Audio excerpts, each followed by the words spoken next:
Le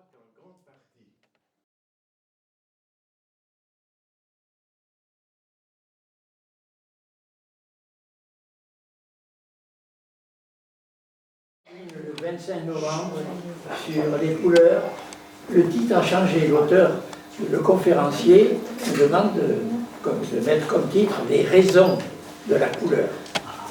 Alors, c'est une conférence tout à fait exceptionnelle. C'est un professeur de Montpellier, mais vous allez découvrir des choses extraordinaires.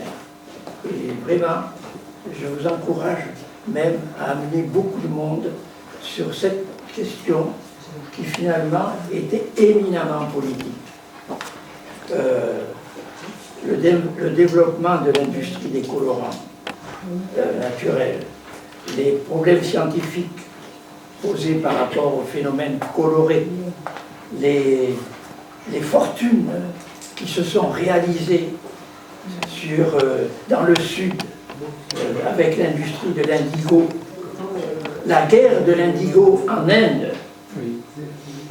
Voilà quelques thèmes que je voulais rappeler au nom du conférencier. Et puis vous dire, vous savez, on voit dans la trichromie des trois couleurs, eh bien il paraît qu'il y a des gens qui voient 4 couleurs. Et Van Gogh était de cela. Bon. Et puis, voilà. Tu nous fais la conf alors? Non, c'est pas la conférence. Moi, je l'ai la conférence. Il va faire, il me l'envoie. Et je peux vous dire que c'est fabuleux. Et puis, dernière information, l'eau à la bouche, c'est ça qui compte. Et pour le dire aux autres, pourquoi les insectes, les oiseaux, les poissons, les reptiles peuvent être de couleur verte et pas les mammifères? Il n'y a pas de mammifères de couleur verte. Voilà. Je m'arrête là pour la présentation. Et là, vous aurez la réponse la prochaine fois.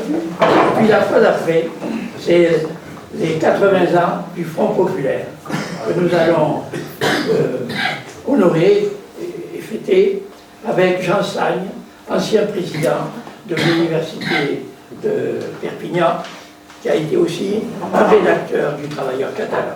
Voilà. Merci.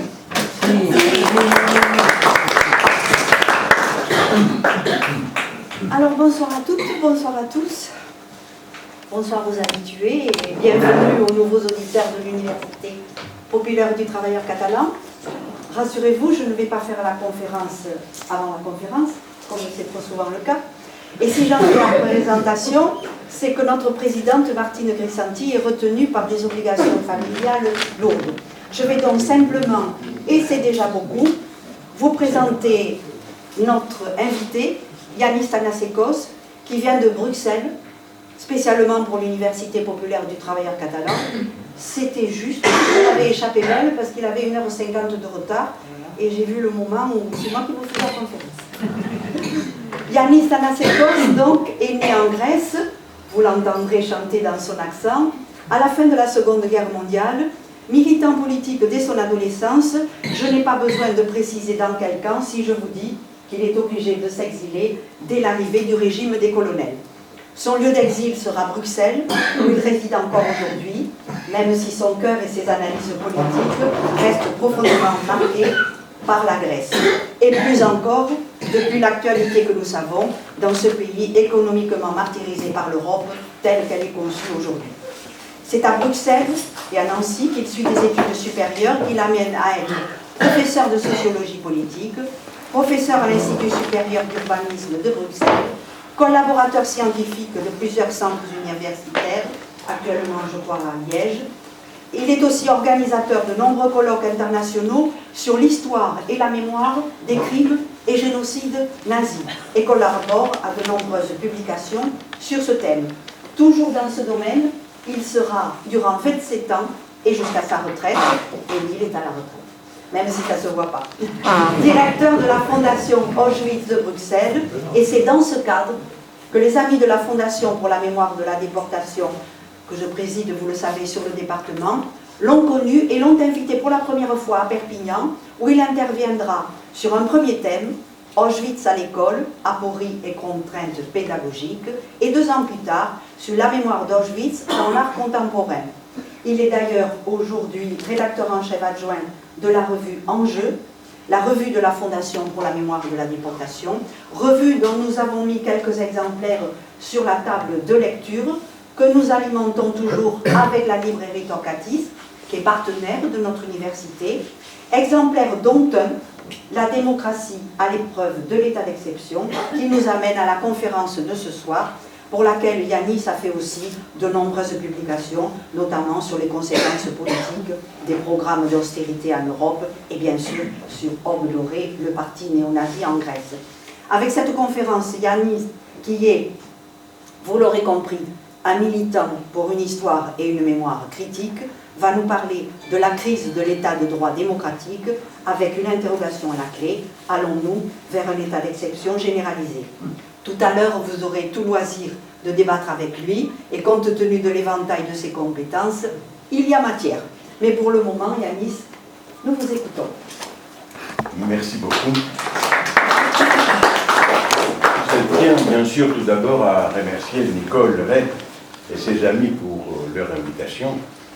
Et surtout remercier aussi les initiateurs de cette excellente initiative de l'Université de l'ouvrier catalan, l'Université populaire de l'ouvrier catalan. Je crois que de telles initiatives sont absolument indispensables aujourd'hui. Alors mon propos va articuler 3 notions juridico-politiques: l'état de droit, la démocratie et l'état d'exception. La notion de l'état de droit est une notion d'origine allemande, pays où il a connu tout au long du XIXe siècle, jusqu'à nos jours, des développements théoriques et conceptuels remarquables. En revanche, en France, jusqu'à une date relativement récente, cette notion d'état de droit ne semblait pas occuper une place majeure ou centrale dans la doctrine juridique française. Il y a bien entendu des exceptions. Mais en général, cette notion, jusqu'aux années 1990, ne semblait pas occuper une place centrale.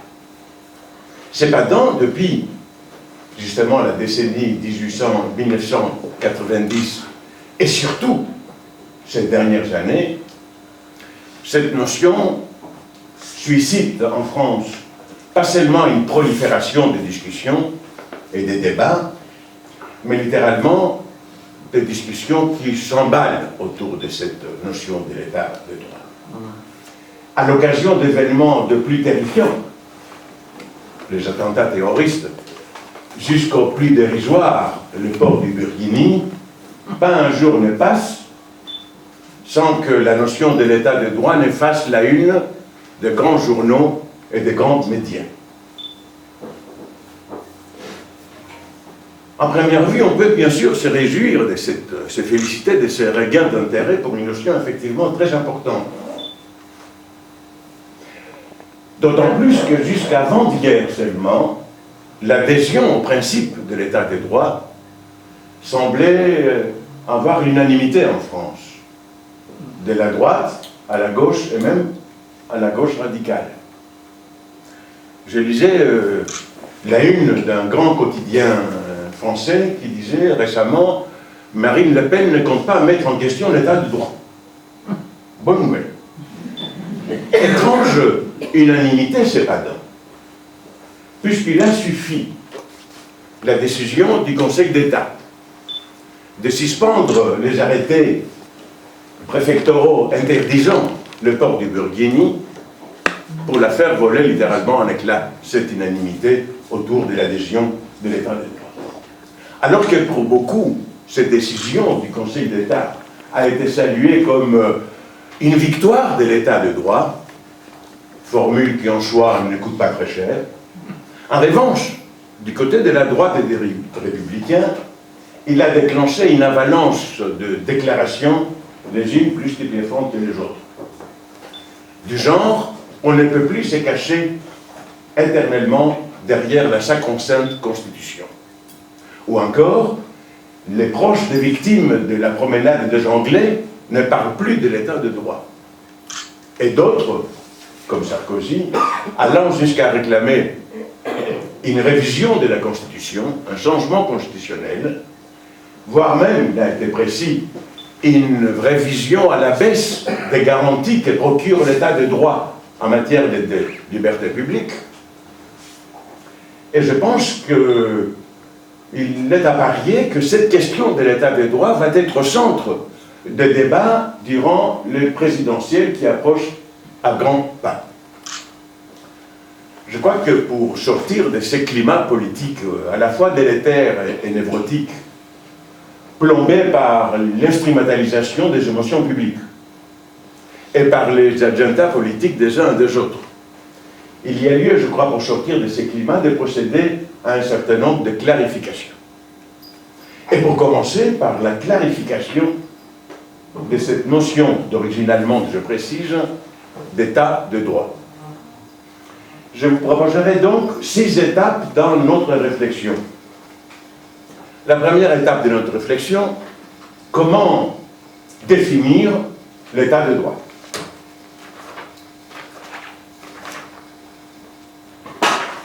Sur le plan de la doctrine juridico-politique, l'état de droit est une notion particulièrement complexe, comportant plusieurs dimensions et aspects très techniques juridiquement parlant.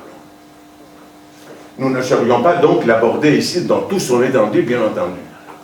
Rien que l'histoire du concept a 2 siècles, et le nombre des juristes qui l'ont étudié est considérable.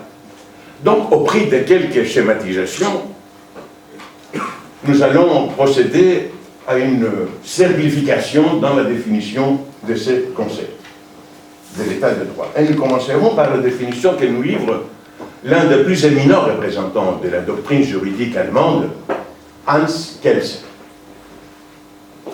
C'est une des figures les plus marquantes des grands juristes et politiques. C'est un social-démocrate, proche de la social-démocratie, impliqué, avec d'autres, dans les grands débats politiques et juridiques qui ont secoué la République de Weimar entre 1919 et 1933. Alors, quelle est la définition que nous donne Kelsen de l'état de droit? Je le cite. L'état de droit est l'état dans lequel les normes juridiques sont hiérarchisées de telle sorte que sa puissance s'en trouve limitée. La hiérarchisation des normes, c'est quelque chose de très simple, signifie tout simplement que chaque norme juridique ne tire sa validité que de sa conformité à une norme supérieure. Une sorte donc de pyramide normative. Au plus haut de l'échelle, vous avez la loi fondamentale, la Constitution, et au plus bas, les droits privés et les simples règlements. Il s'agit donc, selon cette définition de Kelsen, d'un État dont la puissance est limitée par les droits. D'un État qui se soumet lui-même à la règle du droit. Ou pour le dire autrement, c'est un État fondé sur l'égalité de tous, gouvernants et gouvernés aux lois. Des lois fixes, générales, non rétroactives et soumises à publicité. Cette suprématie de la loi par rapport à la liberté renvoie au concept de liberté politique élaboré déjà par Montesquieu, à savoir l'obéissance non pas aux hommes ou à des hommes, mais exclusivement aux lois, rien qu'aux lois. On n'est pas loin de Rousseau. La liberté opprime, la loi libère. Pour compléter cette première présentation très brève de l'état de droit, mais c'est fondamental, je crois, il faut adjoindre à l'état de droit tel que je viens de le définir 2 dimensions que vous connaissez. Première dimension, la séparation des pouvoirs. Troisième dimension, et c'est important, l'existence de procédures juridictionnelles de contrôle de constitutionnalité des lois et des règlements. C'est un point sur lequel Kelsen a beaucoup insisté et qui fait aujourd'hui partie intégrante de ce qu'on appelle l'état de droit. de cette première approche de l'état de droit que je viens d'esquisser brièvement et schématiquement, je crois que je suis au cœur du problème. De cette première approche découlent trois conséquences majeures.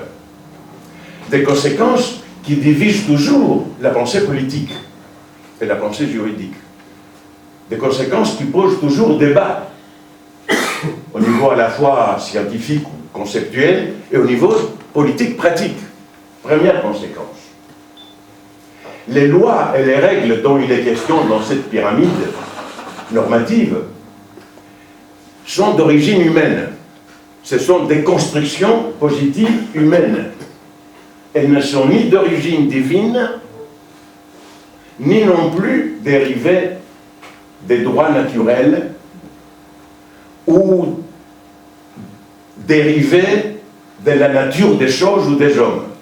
Très important ça. Au sens où on rejette l'option d'un état de droit divin, comme c'était dans le cas, mais on prend nos distances aussi par rapport à la fameuse question des droits naturels de l'homme. Ça viendrait bien entendu. En tout cas, pour Kelsen, les lois en question, ce sont des constructions humaines positives. C'est pour ça qu'on appelle des droits positifs. Et le courant en question, on l'appelle du positivisme juridique. Première conséquence, donc. Deuxième conséquence de cette définition, c'est que la légitimité est subordonnée à la légalité. Dans l'état de droit, c'est la légalité qui produit de la légitimité. Et légitime, c'est qui est légal dans l'état de droit. Retenez bien cela parce que justement, c'est pour ça que je dis que c'est toujours en discussion ce problème. Aujourd'hui encore. Et sous ces rapports, puisqu'il s'agit ici avec l'état de droit d'une domination dite légale, c'est-à-dire une domination qui n'est pas fondée sur la tradition ou sur le charisme du chef, l'état de droit dispose du monopole de la violence physique légitime à tant que cette violence, elle est légale, c'est-à-dire autorisée par la loi. Troisième conséquence très importante. Retenez bien ces conséquences parce qu'ils seront maintenant discutés dans tous les autres 5 niveaux de réflexion que je vous invite. Troisième conséquence. Il y a au cœur de cette conception de l'état de droit de Kelsen, et pas seulement de Kelsen, d'une partie des juristes et publicistes français d'ailleurs, il y a au cœur de cette conception de l'état de droit le présupposé fondamental qu'il y a une identité totale entre État et droit. État et droit se confondent. S'il y a État, c'est qu'il y a droit. S'il y a droit, c'est qu'il y a État. Il n'y a pas de séparation possible entre État et droit. C'est une question, une conséquence très importante, dont la conséquence est la suivante. Partant de cette identité entre État et droit, c'est-à-dire une confusion totale entre l'État et le droit, Kelsen conclut, sans hésiter, écoutez-le, dès lors qu'on reconnaît que tout État est un ordre juridique, tout État est un État de droit. Et ce terme, État de droit, est un pléonasme. Étonnante conclusion. Tout État est un État de droit. Cela signifie que finalement, sa fonction essentielle consiste uniquement à procurer de la sécurité juridique au sujet, en ce sens que la publicité des lois rend possible la prévisibilité des conséquences de nos actes. Si on obéit aux lois, si on est conforme, nos actes conformes aux lois, nous n'avons rien à craindre de la part de l'État. Ce qui est frappant dans cette définition de l'état de droit, toujours en vigueur, je vous signale, c'est que les normes et les règles dont il est question dans cette définition sont strictement formelles. Rien n'est dit, absolument rien, sur les contenus de ces normes. Qu'elles soient mauvaises ou bonnes, sévères ou non, conformes à des principes ou non, peu importe. elles sont formelles. Il suffit d'obéir pour ne pas être inquiété de la part de l'État. Et comme l'État lui-même obéit à ces mêmes lois, obéir à l'État, c'est obéir aux lois. Vous voyez comment la boucle est bouclée? C'est là des conséquences majeures, bien entendu. Car ici, nous sommes au cœur de l'ambiguïté fondamentale de la définition formelle de l'État de droit. Car si tout État est un État de droit, comme stipule la définition de Kelsen, alors on voit très mal ce qui peut différencier l'État de droit d'autres types d'États. Par exemple, ce qui différencie l'État de droit des monarchies, où les monarques étaient tout de même tenus par ce qu'on appelait à l'époque 17e, 16e, 17e, même 18e. Les monarques étaient tenus par les rois, les lois du royaume, et pour ne pas parler des coutumes. Qu'est-ce qui différencie alors, si tel est le cas, la définition tout État est un État de droit, qu'est-ce qui différencie l'État de droit alors, par exemple, du despotisme éclairé, tel que le concevait Montesquieu, en tant que forme aristocratique modérée de pouvoir, et tel qu'il a été préconisé aussi, d'une certaine façon, par le despotisme éclairé. En Prusse, les rois philosophes.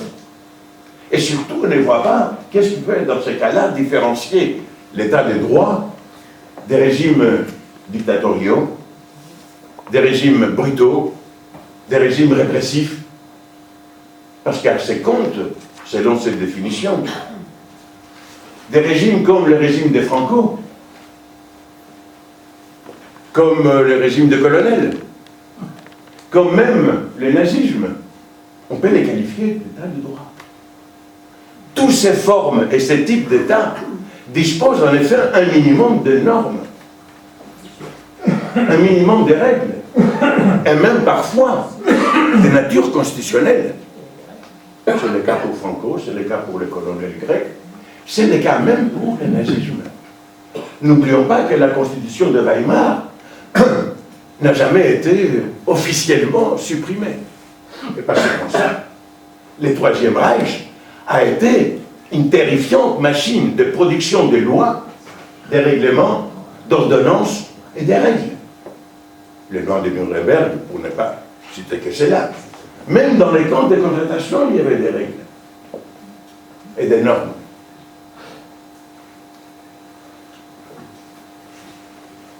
On voit donc que cette définition nous amène quelque part dans une impasse. Aussi rigoureuse soit-elle, c'est pour ça qu'il faut se méfier de tout éloge de l'état du droit tout court. Et surtout des éloges actuels, où on parle beaucoup justement de l'état des droits. L'état des droits, en tant que formation formelle des normativités, est compatible avec des régimes antidémocratiques, dictatoriaux, répressifs et brutaux. Pinochet, on peut aligner. Tout cela était des états de droit au sens où ils disposaient un minimum de règles, des normes et parfois même d'ordre constitutionnel. Et par un abus du langage, finalement, aujourd'hui, on confond souvent état de droit et démocratie, comme si ces deux termes allaient de pair, comme s'ils étaient consubstantiels. Eh bien, ce n'est pas du tout le cas. Il peut y avoir des états de droit parfaits, au sens juridique du terme, mais qu'ils soient entièrement et fondamentalement et radicalement antidémocratiques. Alors la question, deuxième étape de notre réflexion, ça c'était la première. Deuxième étape de la réflexion, comment sortir de cette impasse? C'est-à-dire comment lever cette ambiguïté de l'état de droit tout en conservant son principe directeur. À savoir, l'État est un ordre juridique hiérarchisé qui assure la sécurité des sujets par l'obéissance, non pas aux hommes ou à des hommes, mais à des règles communes. C'est un point très important dans l'État de droit, cette question. Comment donc lever l'ambiguïté que je viens d'indiquer, tout en conservant ces points fondamentaux, c'est-à-dire qu'il faut une pyramide des règles qui assure la sécurité juridique des sujets, ils savent quoi faire, et pour ne pas obéir à des hommes, c'est la liberté du plus fort finalement les gens, mais à des règles communes. Comment faire?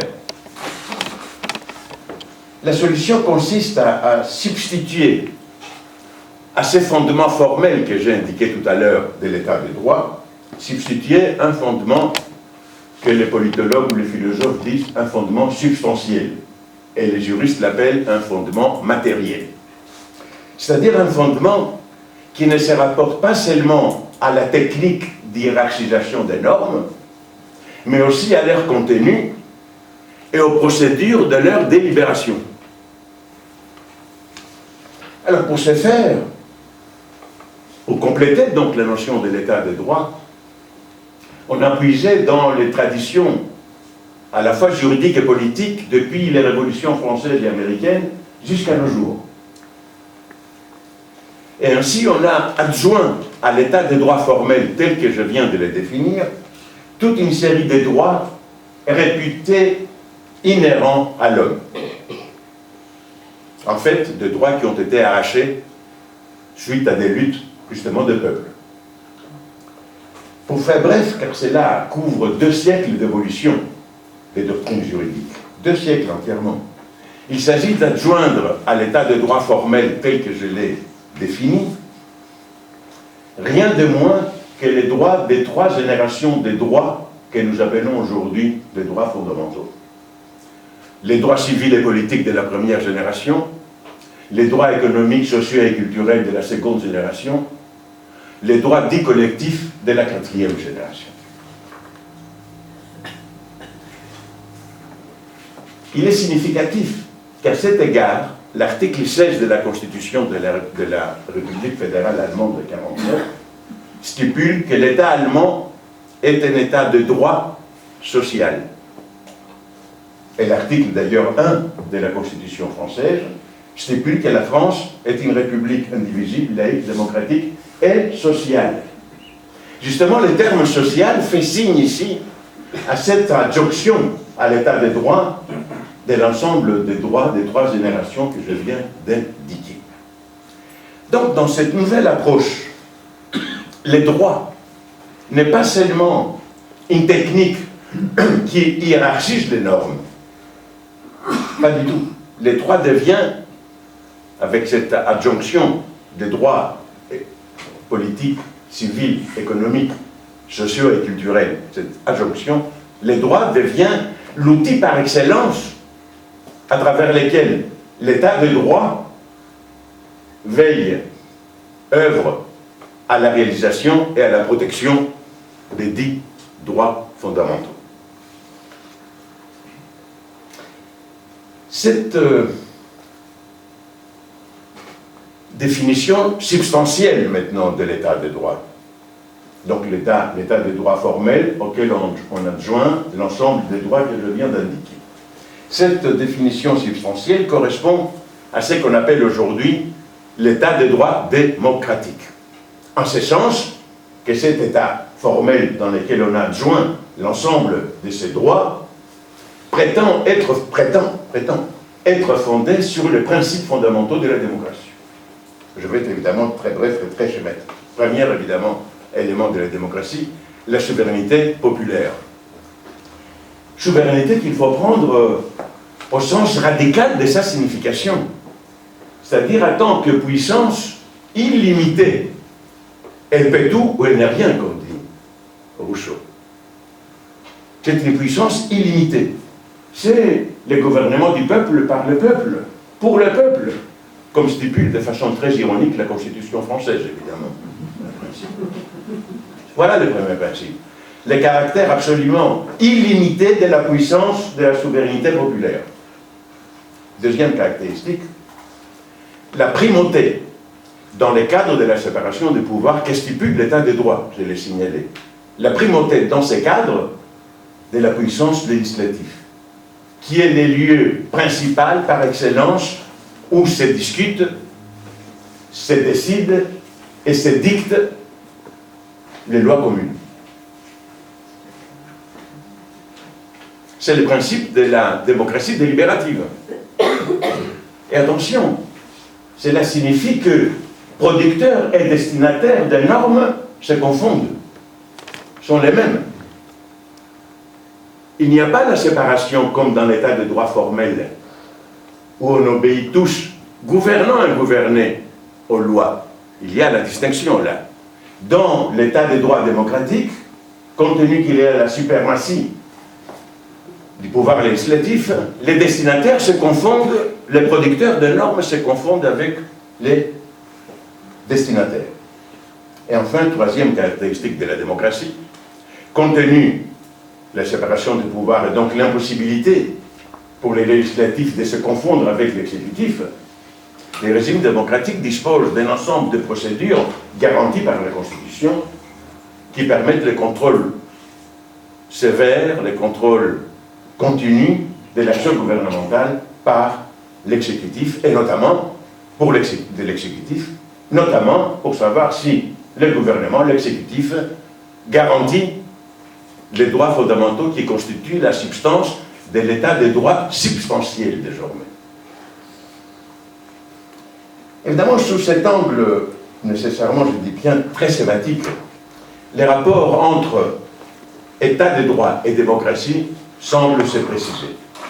La démocratie apparaît comme ce type de régime qui garantit, au moyen de la souveraineté citoyenne et au moyen du contrôle de l'action gouvernementale, il garantit la réalisation des droits fondamentaux que j'ai décrits, qui constituent désormais le but de l'état de droit. De ce qui précède, il ne faut cependant pas conclure que les rapports entre l'état de droit et la démocratie sont des rapports parfaitement équilibrés, dépourvus de tensions. Loin s'en faut.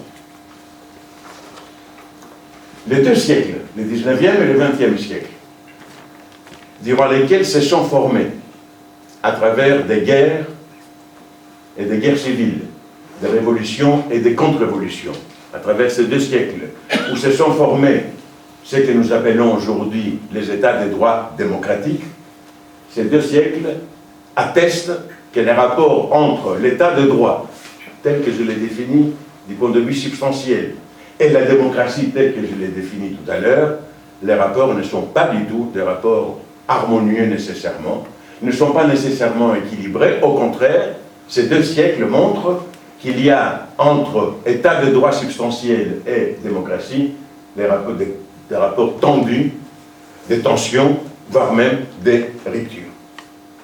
Troisième étape donc de notre réflexion. On peut affirmer, sans crainte de se tromper, que les régimes politiques modernes, tels que nous les connaissons aujourd'hui, entrent en crise dès lors que cet équilibre entre l'état de droit substantiel et la démocratie, lorsque cet équilibre se fragilise, étant à la limite à se briser. Les symptômes majeurs à travers lesquels cette crise des rapports entre l'état de droit et la démocratie se manifeste, c'est la déclaration par l'exécutif, dans le cadre de l'état de droit, d'une série d'états spécifiques. États spécifiques dérogatoires aux libertés fondamentales et aux droits communs en vue de faire face à une menace imminente, à un péril imminent qui menacerait l'existence même de l'état de droit substantiel.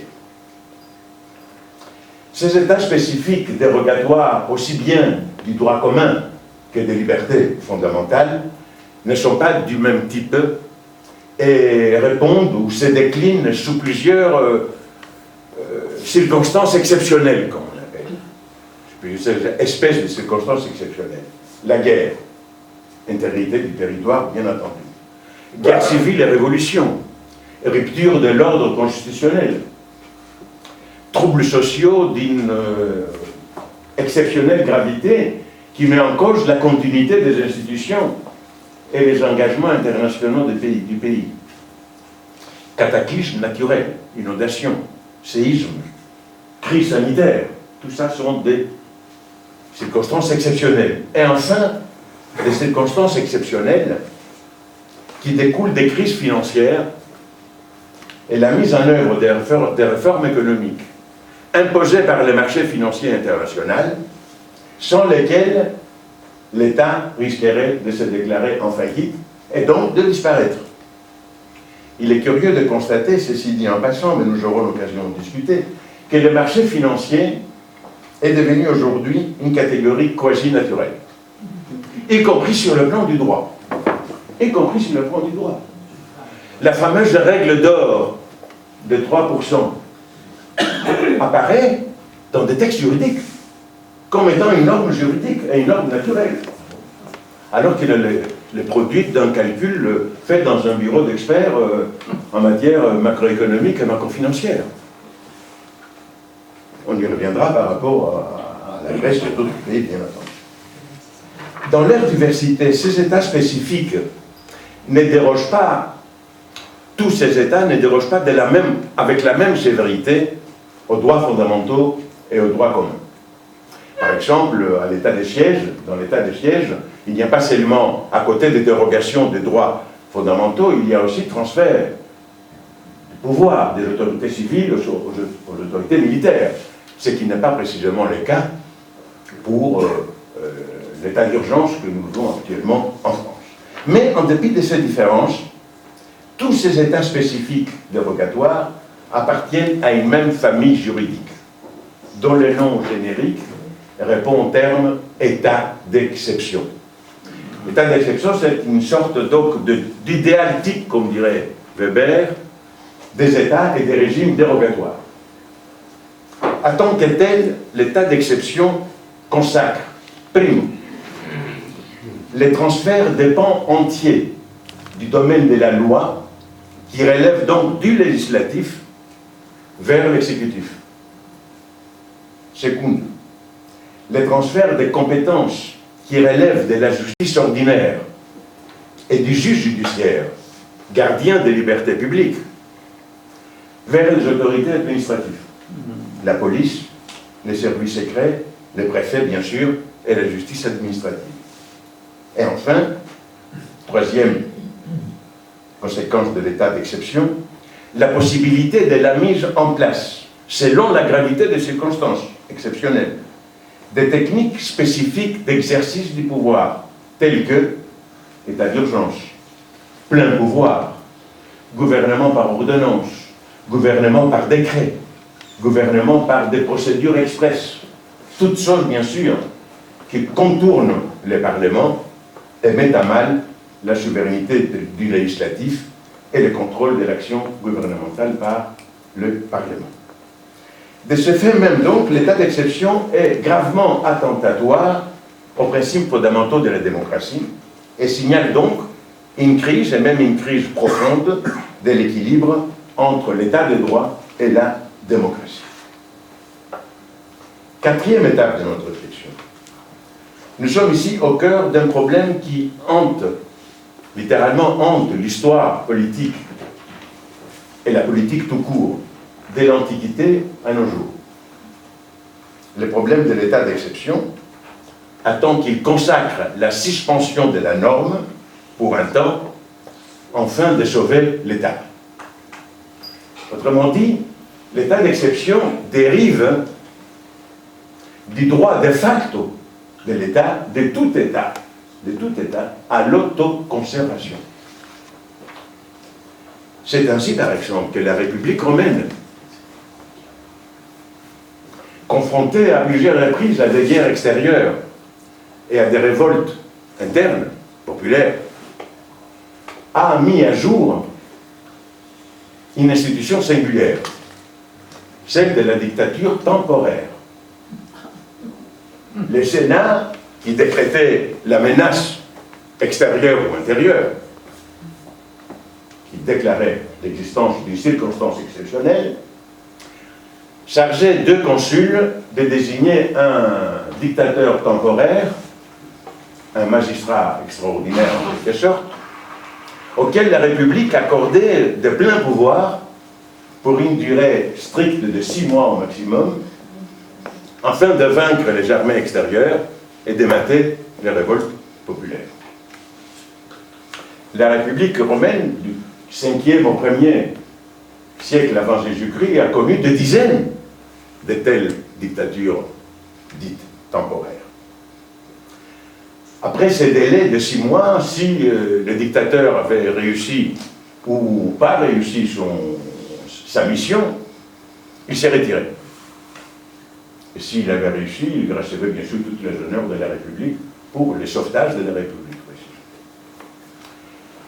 Et il y a parmi tous ces dictateurs temporaires une figure légendaire à laquelle, curieusement, enfin pas tellement curieusement, on fait référence aujourd'hui de plus en plus. Sans doute en signe d'avertissement pour les actuels prétendants au rôle de dictateurs temporaires. C'est le fameux Quinquinatus, qui a été chargé à 2 reprises, une en 458, je crois, avant Jésus-Christ, pour mater une peuplade qui venait du nord du Latium, et une autre à 439 pour mater une révolte plébéenne. Son mandat dura 16 jours seulement. Il est sorti vainqueur, et lorsque les sénateurs sont allés les trouver pour lui remettre les honneurs de la République, stupéfiés, ils l'ont trouvé dans les champs cultiver ses terres. Il a refusé tout honneur, dit-on, et il est resté dans l'histoire avec le titre de laboureur dictateur. C'est sans doute qu'aujourd'hui, la référence est accélérée sur ces... J'ai vu même dans le périodique Marianne un petit article sur Quinquinatus, que ça vient aujourd'hui un peu sur le... je dirais un peu à la mode. C'est un avertissement, sans doute, une réflexion en tout cas, sur tous ceux qui aujourd'hui prétendent peut-être au rôle qu'a assumé alors Quinquinatus. En fait, dès le XVIIe et le XVIIIe siècle, c'est-à-dire à l'aube de la modernité politique, à l'aube des États modernes, hein, XVIIe, XVIIIe siècle, les plus grands penseurs du politique et du droit n'ont pas manqué de se poser cette question fondamentale. Qu'est-ce que c'est la suspension de la norme pour sauver l'État? Comment la légitimer? Comment la penser, cette nécessité de suspension de la norme pour sauver ce qu'on appelle l'État? Parmi ces penseurs, il y a évidemment Locke et Rousseau. Locke, en 690, je les cite. « Il est bon que, dans certains cas, les lois s'effacent devant le pouvoir exécutif, ou plutôt devant la loi fondamentale de la nature et du gouvernement. » Rousseau, un siècle plus tard, 1767, dans le contrat social. L'inflexibilité des lois qui les empêchent de se plier aux événements peut, en certains cas, les rendre pernicieuses et causer par elles la perte de l'État dans la crise. Il ne faut donc pas vouloir affermir les institutions politiques jusqu'à sauter le pouvoir d'en suspendre l'effet. En fait, quand on scrute le long du XIXe siècle, 1789-1914, et la première moitié du XXe siècle, l'état d'exception n'a vraiment rien d'exceptionnel. Absolument. Au contraire, c'est un très long défilé d'états d'exception à travers des guerres, des troubles, des révoltes, des grèves, des révolutions et des contre-révolutions. 1792, 1830, 1848, 1870-71, 1880-81, 1914, 1919-1923, 1930-1933 et 1940. C'est cette longue litanie d'états d'exception à répétition que je viens de signaler très brièvement, bien entendu. C'est donc cette longue litanie d'états d'exception, toujours brutaux, il faut le dire, qui a formaté en fait la physionomie actuelle de nos États dits États de droit démocratique. L'histoire des États de droit démocratique à travers ces 2 siècles se confond avec l'histoire des états d'exception. C'est la même histoire. Il faut mettre en vis-à-vis, bien entendu, à chaque fois. 5e étape de notre réflexion. Il y en a 6.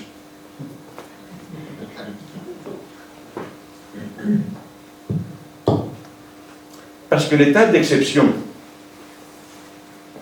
est un régime à la fois dérogatoire aux droits fondamentaux et attentatoire aux principes de la démocratie.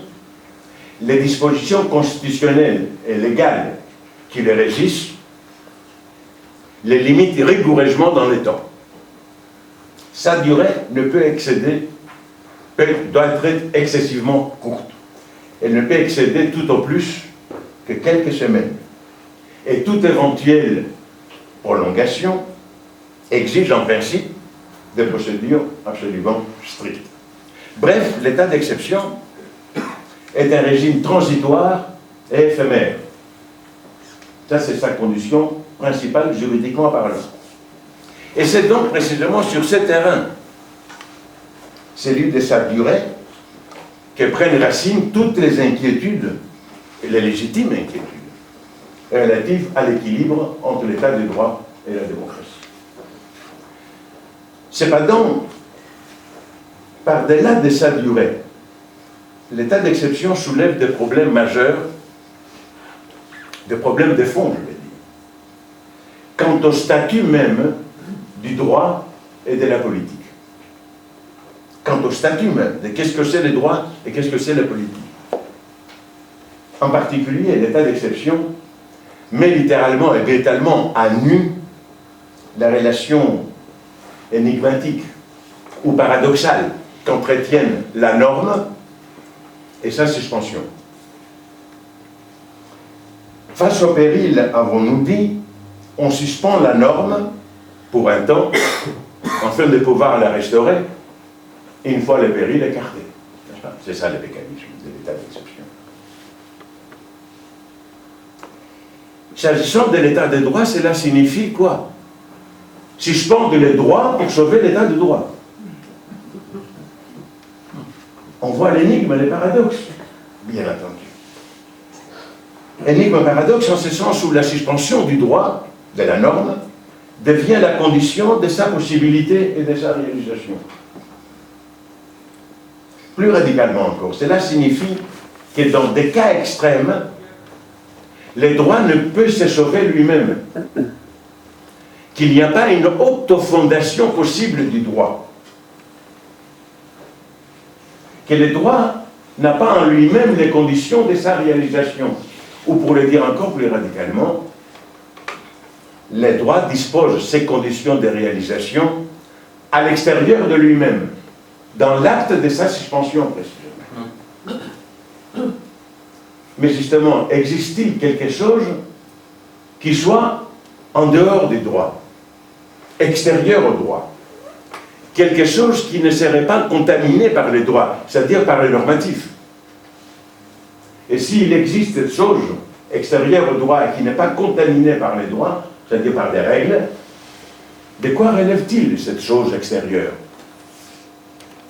Eh bien, selon une doctrine de triste mémoire, on en parlera sûrement, l'acte de suspension du droit, comme condition de sa réalisation, dans l'après-coup bien entendu, ne peut relever que d'une décision souveraine, laquelle ne peut être dite souveraine, précisément, que si elle n'a rien au-dessous d'elle.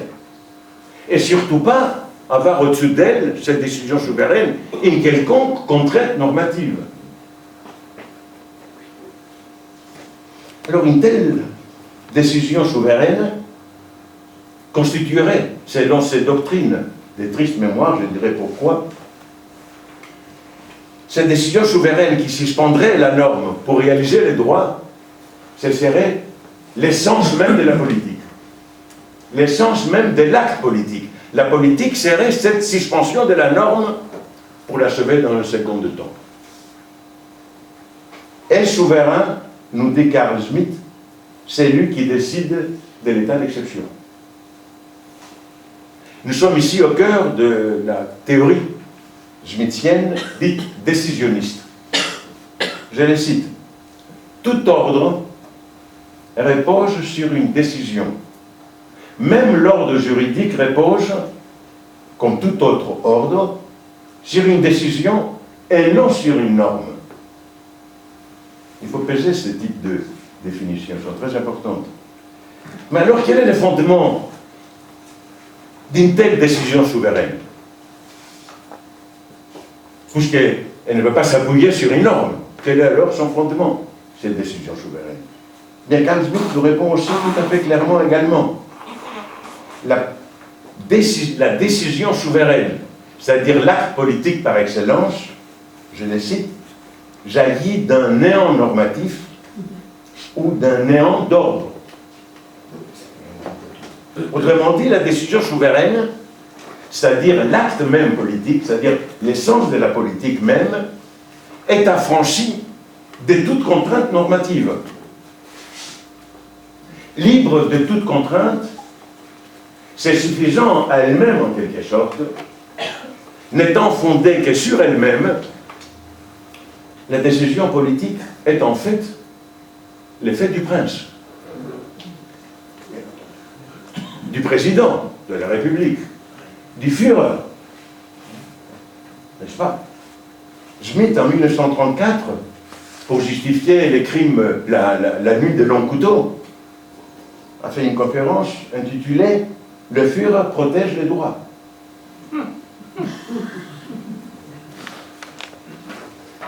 Ouais. Regardons, poursuivons cette réflexion. C'est très importante. Aujourd'hui, Schmitt est devenu une vedette. On le cite partout. Poursuivons cette réflexion, le 5e étape. De cette façon, qu'est-ce que Schmitt parvient à faire? Et c'est intelligent, il faut dire. Il opère une séparation entre les droits et la politique. Il y a une séparation du droit où règne la norme et la décision et la politique où règne la décision. Vous voyez la mécanique qui les conduit. Puisque la décision souveraine de suspendre la norme, elle constitue l'essence même de la politique, cela signifie qu'il y a une séparation entre les droits et la politique. La politique étant la décision souveraine de la suspension de la norme. Il y a donc séparation du droit où règne la norme, les règles, de la politique où règne la décision. Une décision affranchie de toute contrainte normative, je précise. Mais une fois séparés les droits et la politique, la question devient inévitable, bien entendu. Et ça tiraillait l'Allemagne des années 20 et 30. Qu'est-ce qui prime dans la formation et la constitution des communautés humaines? Les droits ou la politique? Le normatif ou la décision dépourvue de tout fondement, contrainte normative? Est-ce le droit qui est subordonné aux politiques ou aux politiques au droit? Il faut prendre la mesure exacte de toutes ces questions. Elles ont donné, et donnent toujours, du fil à retordre aux trois grandes familles de la pensée politique. La pensée contre-révolutionnaire depuis la nuit des temps, la pensée libérale et la pensée révolutionnaire. Ces questions sont à l'ordre du jour depuis très longtemps, et aujourd'hui, je pense, si on suit un peu la littérature à la matière, ces questions sont d'une extrême actualité, d'une extrême gravité. Cependant, aussi théorique et philosophique qu'elles puissent apparaître, ce type de questions, qu'est-ce qui prime, les politiques ou les droits? Qu'est-ce qui est subordonné à quoi, les politiques aux droits ou inversement? Aussi philosophique qu'elles puissent apparaître, elles ont fait brutalement éruption en Allemagne entre 1919 et 1933, avec les funestes conséquences que nous connaissons. Ces questions qui apparaissent très théoriques ont été au cœur, ils ont explosé littéralement, matériellement, elles ont explosé à cette période aux issues funestes comme nous savons. Sixième et dernière étape de ma réflexion. Elle nous ramène bien sûr à l'actualité. Car toutes les inquiétudes relatives à l'état d'exception se rapportent, comme nous l'avons dit directement, à la question cruciale de sa durée. C'est-à-dire de la possibilité de ses répétitions, la possibilité de ses prolongations et à la limite au danger de son installation, état d'exception, en tant que mode de gouvernance permanente. Dans un tel cas de figure, c'est-à-dire une installation permanente comme mode de gouvernement, nous sortons entièrement, bien sûr, de l'orbitre de l'état de droit démocratique. Nous rentrons dans un autre type de régime, et pour beaucoup, nous rentrons dans un nouveau paradigme politique. Qu'un nombre d'intellectuels néoconservateurs et néolibéraux qualifient déjà, il y a des travaux en la matière, métadémocratique et post-démocratique. On va s'intéresser de savoir qu'est-ce que c'est. Depuis au moins 2001, il y a des processus de grande taille qui nourrissent tout à fait légitimement de telles inquiétudes, c'est-à-dire l'évolution vers des régimes d'exception généralisés. La première constellation d'événements qui se rapporte à ces inquiétudes concerne bien sûr le terrorisme international et les moyens mis en œuvre, juridiques, policiers, militaires, guerriers, pour les combattre au niveau national et international. Et alors, indépendamment des spécificités nationales, il y a des orientations générales communes qui se dégagent un peu partout dans le monde.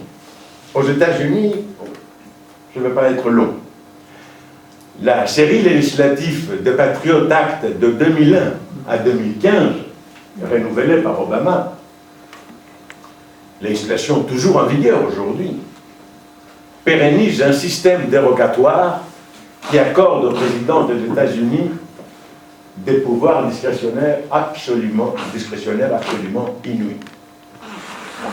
Détention sans limite et sans inculpation. Déterritorialisation de la torture. Enlèvement. La liste est longue, il a été vraiment suffisamment dénoncé, y compris dans les journaux quotidiens. En France, avec les 16 lois antiterroristes de 1986 à 2015, avec la 4e reconduction de l'état d'urgence, avec la loi de juillet 2015 sur les services secrets, et avec la loi de juillet 2016 sur la lutte contre les crimes organisés, le terrorisme et son financement. Avec tous ces paquets de mesures, l'exécutif français dispose aujourd'hui d'un véritable arsenal juridique dérogatoire qui normalise littéralement l'exception. Et qui accorde à l'administration de pouvoirs absolument inouïs. On peut être poursuivi, on perquisitionne des jours et des nuits, on prive des libertés par simple décision administrative, non pas pour la commission d'un acte délictueux, mais pour des intentions supposées, pour des attitudes attribuées, pour des comportements et des appartenances présumées, et à la limite aussi, pourquoi pas, pour des faits d'opinion. Il faut se dire qu'avec Sarkozy, un Patriot Act français, à la française, un Guantanamo type français pour mettre les suspects de la liste S, n'est absolument pas à exclure. Je crois qu'il faut prendre la mesure exacte de ce que tout cela signifie. Avec la généralisation des régimes dérogatoires de cet ordre, l'état d'exception n'affecte pas seulement l'exercice des droits fondamentaux et les principes démocratiques, pas seulement. Il tend aussi, et c'est beaucoup plus grave, à redéfinir l'essence même de la politique, de ce que c'est la politique. Sous l'empire de l'exception, la politique s'est réduite désormais drastiquement, un peu partout en Europe et dans le monde, s'est réduite drastiquement à la faculté de l'État à définir et à identifier de façon tout à fait discrétionnaire l'ennemi sous sa double figure, d'ennemi intérieur et d'ennemi extérieur. Dans ces conditions, bien sûr, l'état de droit s'est réduit à la raison d'État. Parce que c'est la raison d'État qui a cette capacité de définir de façon discrétionnaire l'ami de l'ennemi. On a dit même divulgué qu'on a envoyé des personnes assassiner des personnes pour... voilà la raison d'État. S'ouvre alors évidemment le spectre béant de toutes les dérives possibles, imaginables, lorsque l'état de droit, pas seulement il n'est plus substantiel, pas seulement il n'est plus un état de droit formel, il se réduit strictement à la raison d'État. Toutes les dérives sont possibles, d'ailleurs dénoncées par la plus haute magistrature même. Et je crois qu'il n'y a pas une plus funeste destin pour la politique, en tant qu'acte, en tant que vie, que sa réduction pure et simple à la faculté de l'État d'en distinguer l'ami de l'ennemi. Car cette discrimination posée de façon discrétionnaire entre l'ami et l'ennemi, si cette discrimination est posée, la voie est ouverte pour la criminalisation de tout ennemi. Tel est le sens d'ailleurs de la criminalisation actuelle des mouvements de contestation sociale. On désigne l'ennemi. Je ne vais pas rappeler, vous êtes en France, la COP 21, les grèves sur la loi travail, etc. La deuxième constellation d'événements qui suscite de légitimes inquiétudes quant à l'équilibre état des droits et démocratie, c'est, vous les connaissez, ça rapporte au transfert des pans entiers des compétences qui relèvent de la souveraineté nationale vers des institutions dites de souveraineté supranationale. Et singulièrement, pour ce qui est l'Europe, vers les institutions européennes. Or, toutes ces institutions supranationales souffrent depuis toujours d'un grave déficit démocratique. Grave déficit démocratique qui a explosé littéralement avec la crise actuelle, la crise notamment financière. Cette crise a poussé à son paroxysme ce déficit démocratique des institutions dites supranationales. Désormais, les centres de décision qui affectent la vie quotidienne des millions d'individus et de citoyens, ces centres de décision politique se déplacent, radicalement se déplacent. Des institutions représentatives et électives chargées des délibérations publiques, des règles communes, vers des lieux informels, des réunions aux portes closes, au sein des institutions ad hoc, Eurogroupe. Son existence n'existe même pas juridiquement. Mécanisme européen de stabilité, qui c'est ça? Qui l'a élu? FMI, Organisation mondiale du commerce, Banque mondiale. Toutes ces institutions sont dépourvues de toute légitimité élective et démocratique. Et c'est là où les décisions sont prises, qui affectent la vie des personnes. Cette crise qui ne finit pas d'en finir a donné l'occasion aux instances européennes d'imposer à tous les États de l'Union des vastes programmes d'austérité que vous connaissez et dont nous connaissons les ravages sociaux. Dépenses publiques, salaires, pensions, ce qui est hautement significatif dans cette affaire, relativement à notre sujet de l'état d'exception, c'est que cette crise financière est présentée, comme je le disais tout à l'heure, comme une circonstance exceptionnelle, comme un cataclysme naturel, qui met en péril l'existence même de l'État, d'où l'état d'exception. C'est comme ça que les gouvernements des pays qui ont été foudroyés par l'explosion de la dette publique, de la dette souveraine, la Grèce, l'Italie, l'Espagne, le Portugal, l'Irlande, la France, ça vient bientôt, n'ont pas hésité à déclarer entre 2010 et 2015 un état d'urgence et d'exception, au sens fort du terme.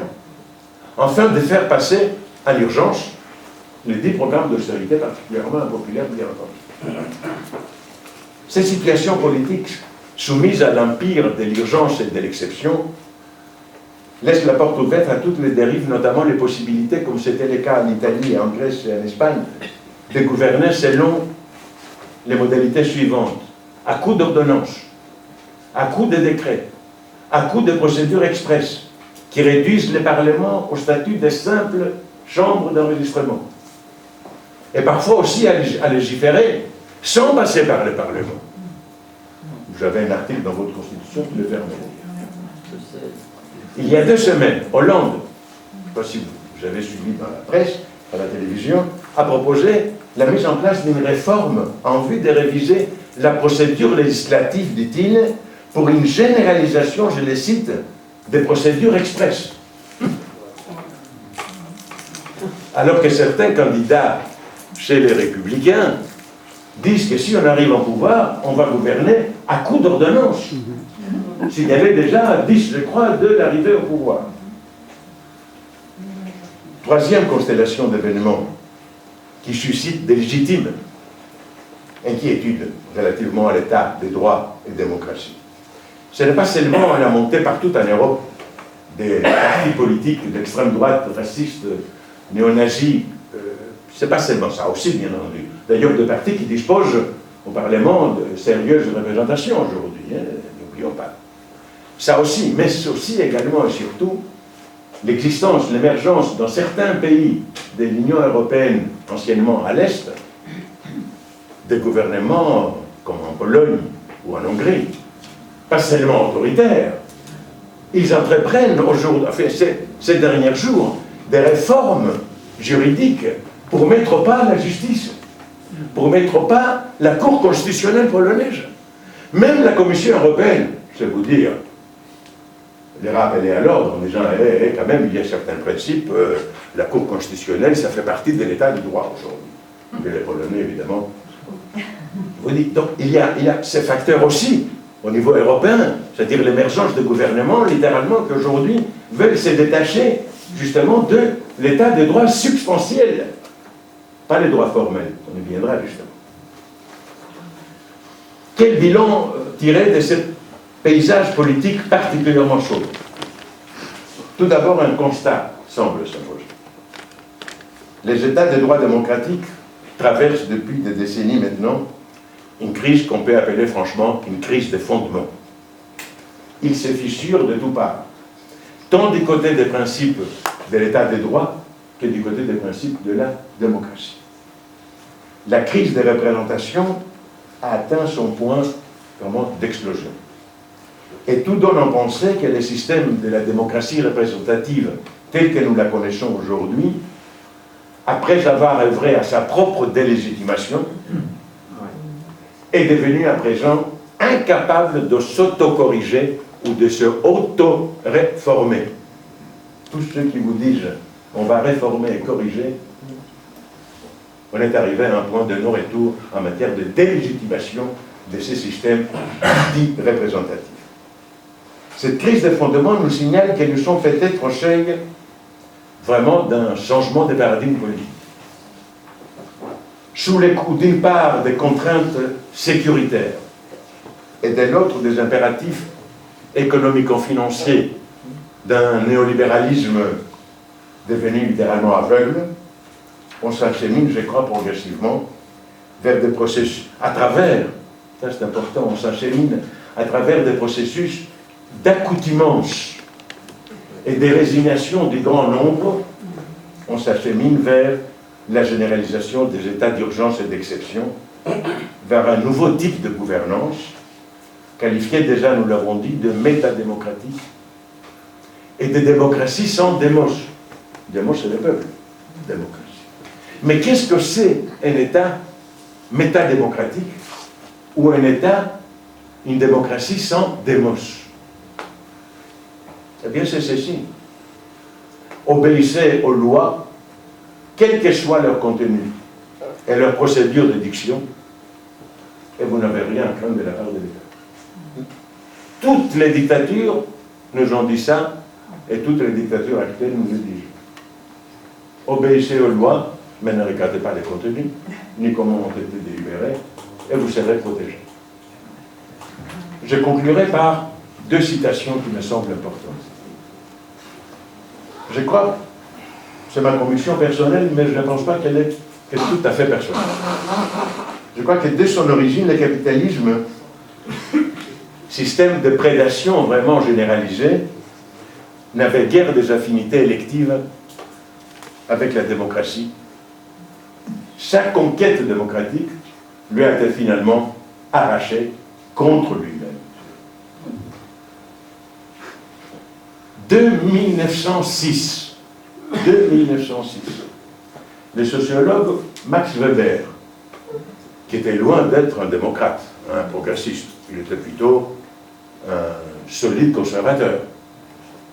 De 1906, il écrit, je vous le cite, « Il est parfaitement ridicule d'attribuer à l'actuel capitalisme, à son apogée tel qu'il existe en Amérique, et tel qu'il est actuellement importé en Russie, une quelconque affinité élective avec la démocratie ou même avec la liberté, alors que la seule question qui se pose est de savoir comment, sous sa domination du capitalisme, toutes ces choses seront à la longue possibles. » Je crois qu'un siècle plus tard, alors que le capitalisme prend la forme d'un capitalisme financiarisé, arrogant et agressif, cynique, on peut affirmer que non seulement il y a absence d'affinité élective entre le capitalisme et la démocratie, mais qu'il existe littéralement une incompatibilité radicale entre le capitalisme néolibéral et l'état de droit démocratique. On ne peut pas avoir les trois à la fois, et l'état de droit, et la démocratie, et le capitalisme néolibéral. Je vous remercie.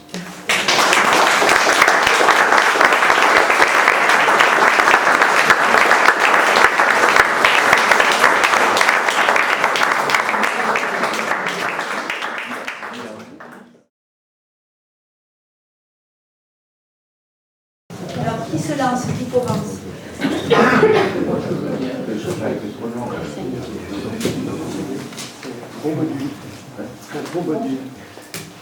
Oui, donc j'ai fait du droit, pendant mes études d'économie, tout ça est tout à fait intéressant. Là, on touche au droit constitutionnel.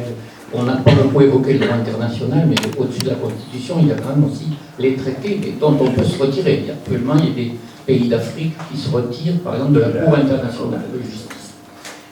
Mais personnellement, j'ai beaucoup travaillé les questions écologiques ces dernières années, et en même temps le social, parce que le problème écologique ramène au social. Et je ne voulais pas m'éloigner forcément du social, mais je trouve qu'il est urgent maintenant de bien voir que les deux sont liés par le réel, si on peut dire. Par exemple, juste pour citer Anna Betnik dans l'extractivisme, elle précise, elle dit, elle prétend, je suppose que ça doit être quand même assez vrai, que plus de la moitié des conflits sociaux maintenant sont des conflits environnementaux. Alors, ma réflexion est la suivante: où est le réel dans cette histoire? Parce que les hommes construisent des schémas, des conventions, des autorités entre les hommes, mais quand même en 1914 ou 15, quand on a ordonné aux hommes de charger en ordre groupé avec des pantalons rouges devant des mitrailleuses, ça l'a pas fait. Hein. Je veux dire, ils sont morts, et ce qu'on a obtenu, c'est une perte d'effectifs. Tainter, dans l'effondrement des sociétés complexes, vous avez fait allusion à la République romaine, il y a eu l'Empire après. Et l'Empire, comment s'est-il effiloché?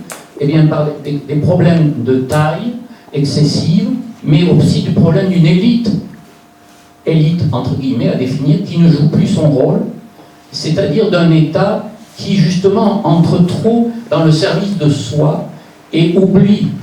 Et Tainter, qui a été traduit en français, donc, il parle des populations de soutien, qui retirent leur soutien. Et c'est ce que je viens de retrouver dans un livre que j'ai lu il n'y a pas longtemps, sur le crépuscule de la France d'en haut. Je crois que ça vient de sortir, je l'ai lu chez Torquatis par hasard, et c'est remarquable. Il dit qu'il y a le centre et la périphérie. Le centre, c'est les métropoles, ou l'Europe par rapport au monde, etc. Un schéma que j'avais déjà vu plus ou moins pour l'extractivisme chez Anna Betnik, est que la périphérie, elle est délaissée. Elle est délaissée également par la fortune, par l'argent, par la mondialisation. On dit soyez mobiles, battez-vous, etc. Alors qu'il démontre, et il le démontre, c'est un géographe, Guilly il s'appelle, il démontre qu'il y a vraiment des conditions pipées au départ. On dit oui, nous sommes tous égaux, oui, l'ascenseur social, etc. C'est pas vrai. Les chiffres prouvent le contraire. Et donc, il en conclut que on aboutirait à une désaffiliation de la périphérie, dont les populations de soutien se retirent. Ce qui peut être dramatique pour le centre. Alors, au niveau des conflits, le réel, c'est les hommes qui ne peuvent plus, sont exclus par définition. Et il démontre que la victoire du système capitaliste est aussi son futur tombeau. Si on continue, s'il n'y a pas de correction sérieuse de ça. Alors, démocratique, je l'aimerais. Après, il se pose la question du comment. Mais un pouvoir qui ne tient pas compte du réel humain, mais très mal parti, et du réel écologique. On est en train de rendre la planète inhabitable. Construire Notre-Dame-des-Landes, c'est faire le contraire de ce qu'a proposé la COP21, qui est donc simplement des mots. Et donc, on a un langage qui est retourné. La hiérarchie des normes en droit du travail, mieux, c'était le contrat, ce qui est dessous peut faire mieux que la norme. Donc, c'est ce que m'avait appris Despax dans mon premier cours. Le contrat, la convention de branche. La convention de branche. J'ai presque fini. Oui, je sais. Mais non, mais oui, d'accord. Si ça ne vous intéresse pas, j'arrête. Je ne vais pas en rester là. Donc, la convention de branche est soumise à la loi et elle fait mieux que la loi. Et le contrat individuel est soumis à la convention de branche, mais il peut faire mieux. Et le mieux a changé de camp. Mieux maintenant, c'est plus d'heures de travail, des salaires plus petits, moins de retraite, moins de congés, etc. Et ça, c'est le retournement du langage. Voilà. Et... Merci.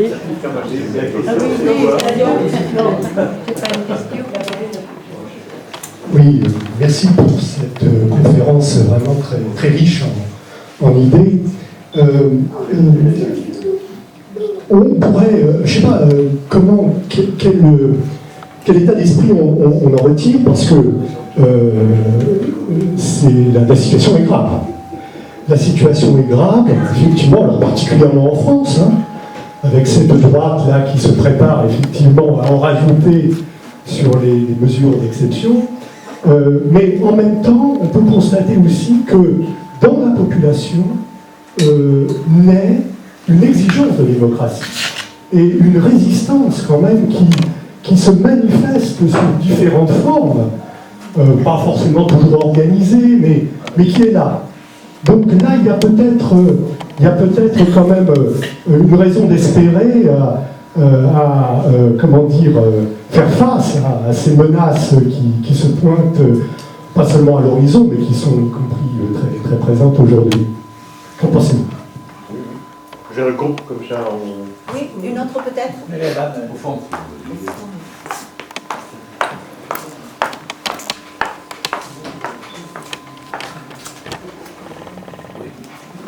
Bon, si je résume cette conférence, c'est les puissances d'argent qui ont phagocyté la démocratie. On est d'accord, hein, et le politique. Voilà. Bon, on ne se pose pas la question de cette situation. Comment c'est arrivé? Bon, on dit, ouais, c'est le capitalisme. Mais moi, je vais peut-être vous choquer, moi je veux dire, c'est pas le politique, c'est pas le capitalisme. Le fautisme, c'est nous. Voilà. Le fautisme est le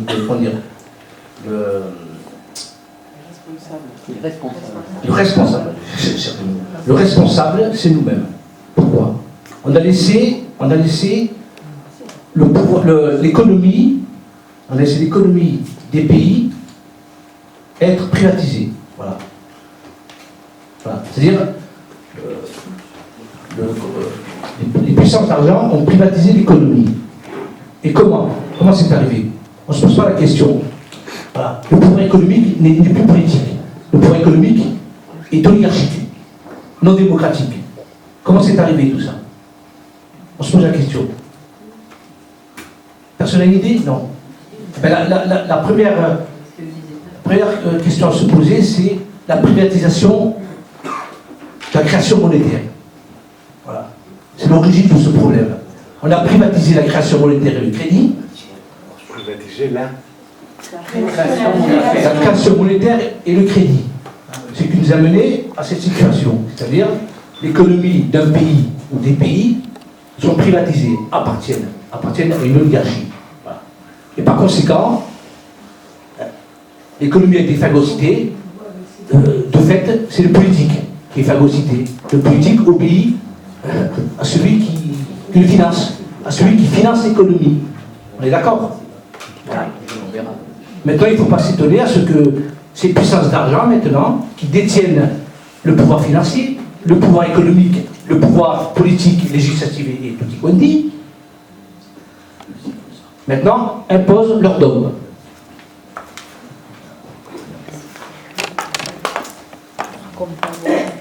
Moi, je veux dire.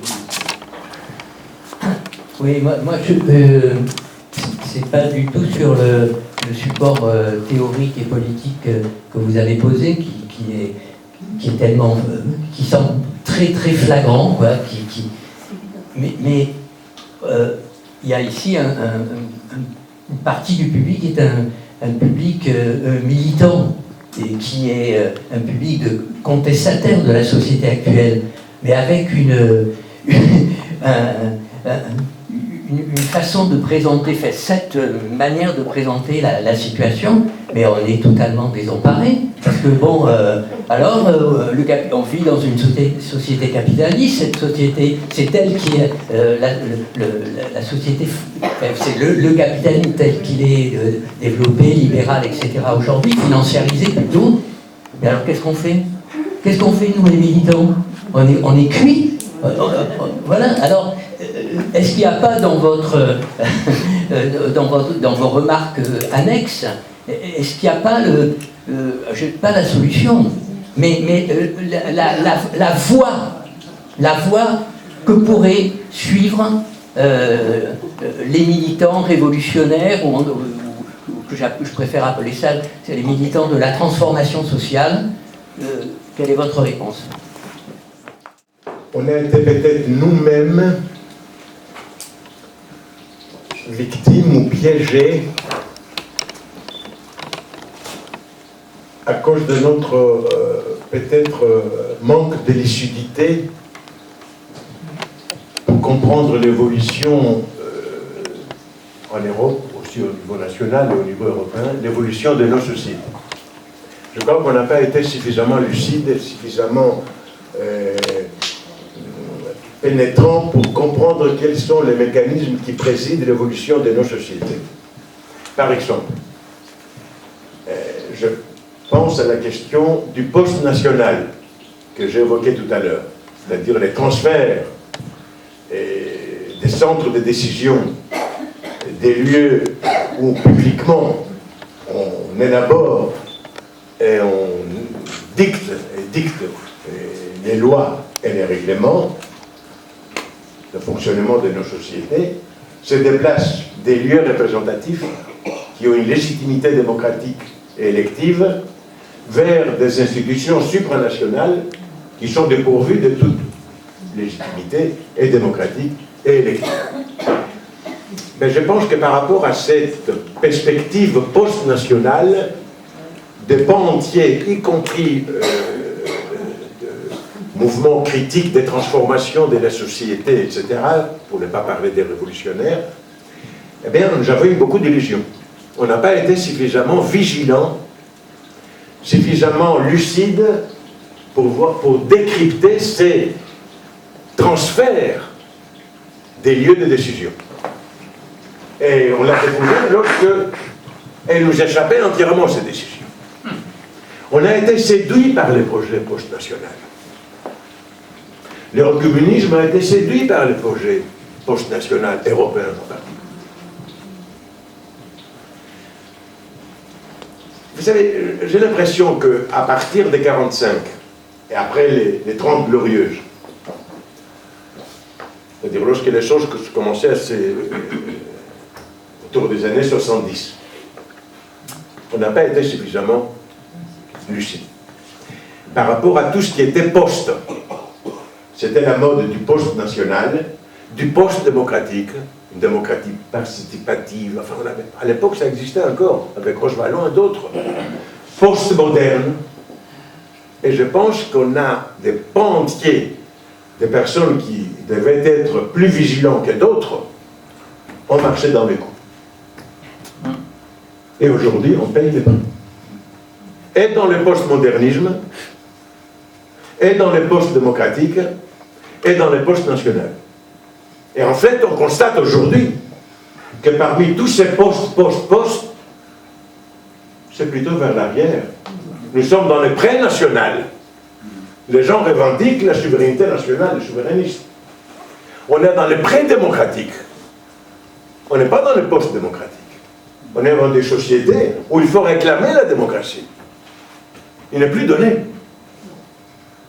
Je pense donc qu'une frange, y compris de la gauche radicale, on n'a pas été suffisamment lucide dans l'évolution de gros mécanismes qui présidaient au fonctionnement du capitalisme mondialisé.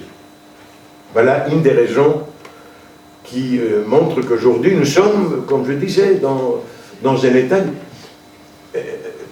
J'évoque Carl Schmitt, un personnage détestable, un nazi, il faut dire, antisémite jusqu'à la fin de sa vie. Il a vécu 100 ans en plus de ça. Oui, mais j'avoue, ceci, c'est moi une leçon à travers tout ça. Parfois, on trouve de la lucidité, souvent plus, c'est les ultra-conservateurs ou les grands conservateurs que c'est les humanistes ou les progressistes. Vous lisez des Mestres, conservateurs, réactionnaires, contre-révolutionnaires, et vous voyez une lucidité, Burke, Herder, qui sont plutôt des gens, pas plus des gens conservateurs. Eh bien, on voit quand même une lucidité. La lucidité n'est pas toujours du bon côté, malheureusement. Moi, c'est la leçon que je tire de cette expérience tragique pour les militants aujourd'hui. Par exemple, la question de la démocratie. Et souvent, il y avait de la part de la gauche, une attitude un peu par rapport à la démocratie. Des gens, c'est de la démocratie formelle, etc. Il y avait une sorte d'évaluation des acquis démocratiques. Or, aujourd'hui, ça nous vient en plein gueule. En plein. Je pense qu'il y avait des moments où il fallait défendre, alors qu'elle était en train d'être rongée. Mais non, on n'a pas fait. Pour les postes, par rapport à l'Europe, aux institutions européennes, je pense qu'on n'a pas été lucide. On s'est laissé aller. Par rapport au courant postmoderne en matière de toutes choses culturelles, etc., on a marché aussi dedans. Et on voit maintenant que c'est de la cacaille.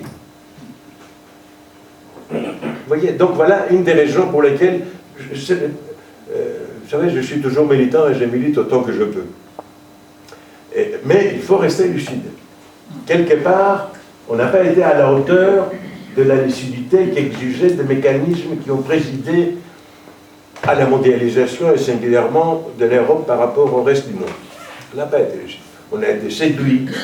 On a dit, bon, on peut essayer de corriger. Vous voyez, là, on avait une attitude. Peu d'esprits avaient déjà signalé, très peu, qui n'ont jamais été attendus, comme ça arrive souvent, bien entendu.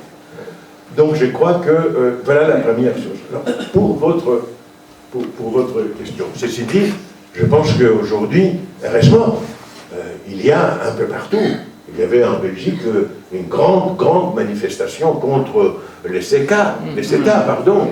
Et la petite Wallonie a quand même tenté. Ils se sont couchés après, malheureusement. Au moins, il y a quelque chose. Non, donc, je ne pense pas qu'il n'y a rien. Loin s'en faut.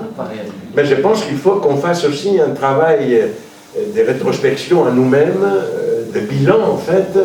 Qu'est-ce qui n'a pas marché que nos outils de lucidité ont failli devant de grands mécanismes socio-économiques et culturels d'ailleurs, et culturels.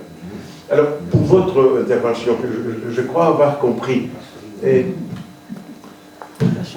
moi, je crois que nous sommes dans un système, mais ça on le savait quand même. C'est-à-dire que ce capitalisme, pas seulement actuel dans sa phase de finance internationale, le capitalisme comme tel, c'est un système, à part qu'il est un système de prédation, comme je dis, généralisé, c'est un système qui produit, et actuellement de plus en plus, qui produit des territoires et des populations superflues. Inutiles. Qu'on peut laisser des populations, il y a des couches sociales qui sont considérées comme superflues. L'attaque à la sécurité, à la santé publique, c'est cela. Vous savez, Foucault a dit qu'il y a une différence entre le pouvoir souverain classique qui fait mourir et laisser vivre, c'est-à-dire il exécute et il laisse vivre, avec les systèmes actuels appelés biopouvoir, où sa substance c'est plutôt faire vivre et laisser mourir. Oui, c'est ça. Vous voyez? Et aujourd'hui, on s'oriente vers là. Et pour des populations et pour des territoires aussi.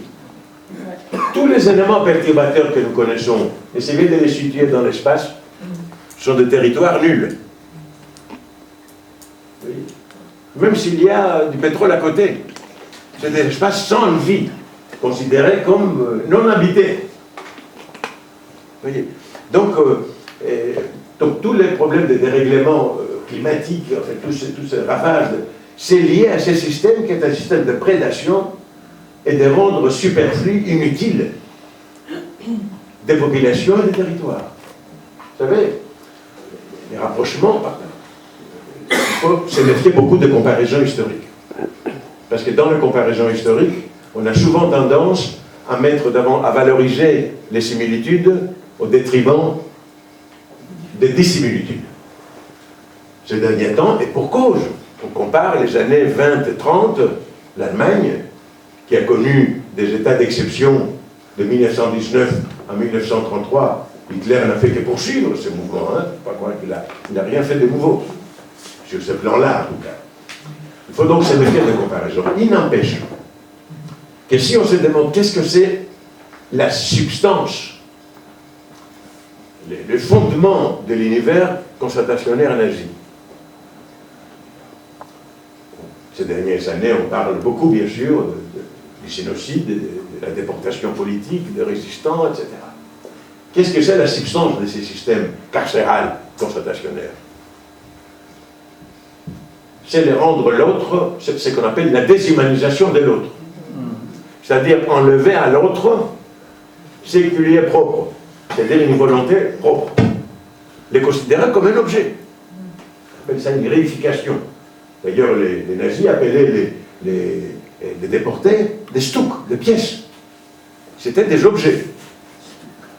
Ça, c'est la substance du national-socialisme dans les camps de constatation. La réduction de l'autre au statut d'un objet. C'est terrible. Quand on regarde, ça c'est le premier élément. Le deuxième, qu'Hannah Arendt a mis en évidence, c'est que dans les systèmes national-socialistes, l'homme est superflu. Il est superflu. C'est pour ça qu'on peut diviser entre ceux qui sont nécessaires et ceux qui ne sont pas. Il y a des gens superflus. C'est rendre l'homme superflu. Et quand on regarde nos sociétés aujourd'hui, loin de moi de dire que nous vivons dans des camps de concentration, bien entendu. Mais quand on regarde nos mécanismes profonds de nos sociétés, finalement, le fait de rendre l'autre un objet, on les vit aujourd'hui, y compris dans des familles, y compris à l'école, y compris à l'usine, y compris partout, dans l'administration. Le fait de considérer que l'autre n'est pas un homme, mais un simple objet, un moyen pour réaliser quelque chose, et bien on le vit aujourd'hui L'homme devient un moyen. L'autre élément, le système nazi rentre l'homme superflu, eh bien aujourd'hui, franchement, c'est l'homme Kleenex. À un seul usage. Je veux dire, il y a incontestablement des mécanismes qui président nos sociétés, qui nous font penser à l'extrême, bien sûr. Lorsque ce type d'ingrédients puisse constituer un système. C'est le système nazi. Faire vivre et laisser mourir, c'est le nazisme. Il faut bien le dire. Faire vivre certains et laisser mourir les autres. Selon des critères que je parlais tout à l'heure. Discriminer l'ami de l'ennemi.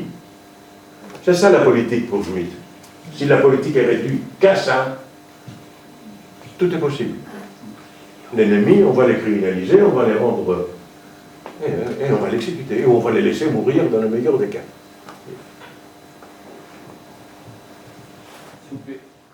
L'idée qu'il y a eu un manque de lucidité, je pense effectivement, mais je ne sais pas tout.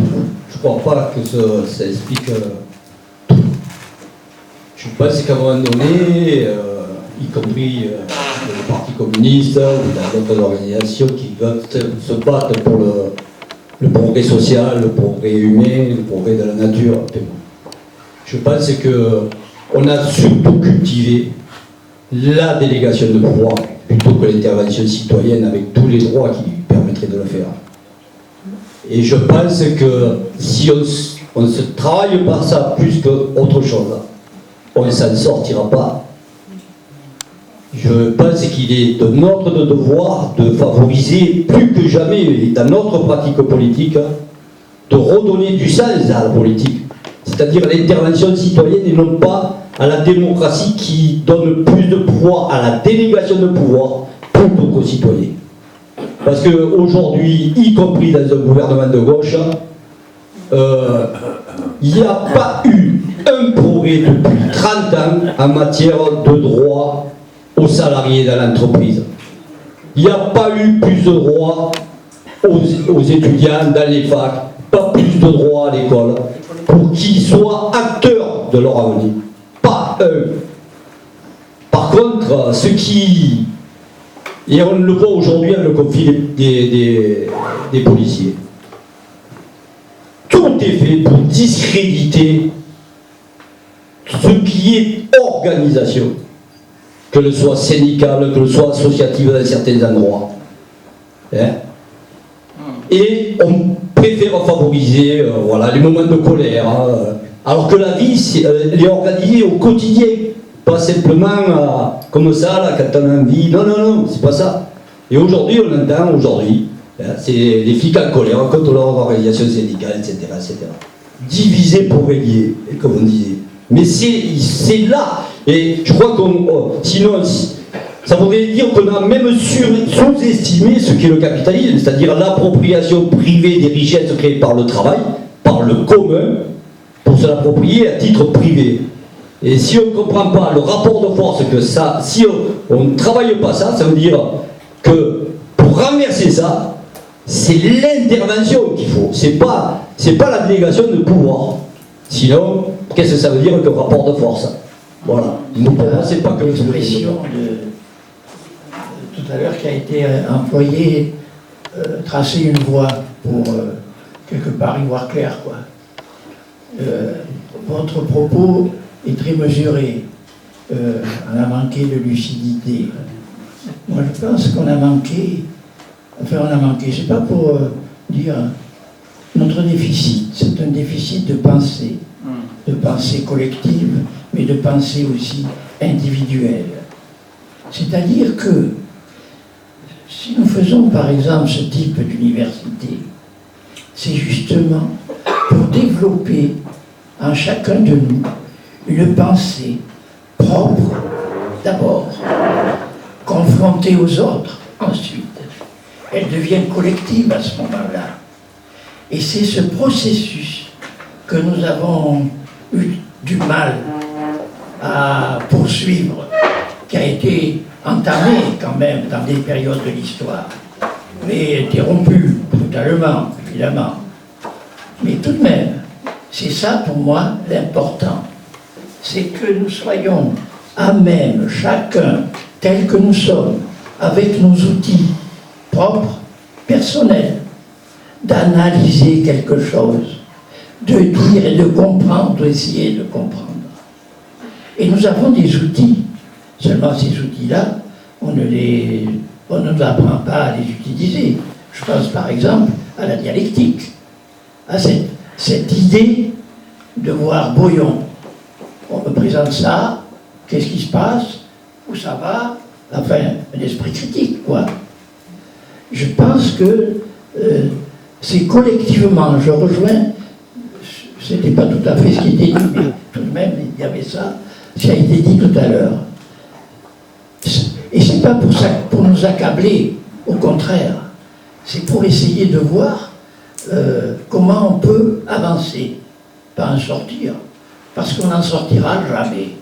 Pourquoi on n'en sortira jamais?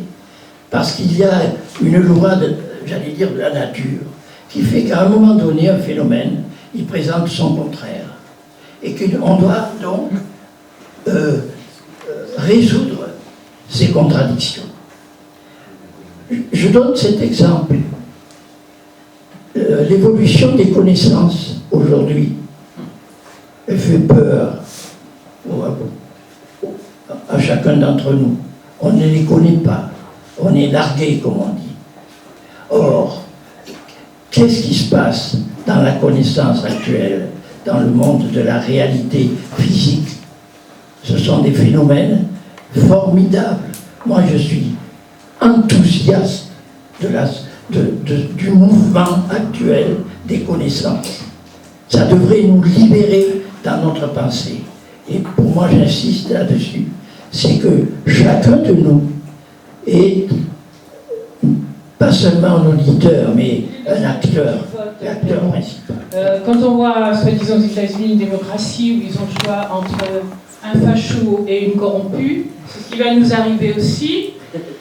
Donc, est-ce que le vote, par exemple, pour la présidente de la République, il me semble, le vote pour un monarque absolu, puisque Hollande, on a voté pour lui, il a fait ce qu'il voulait.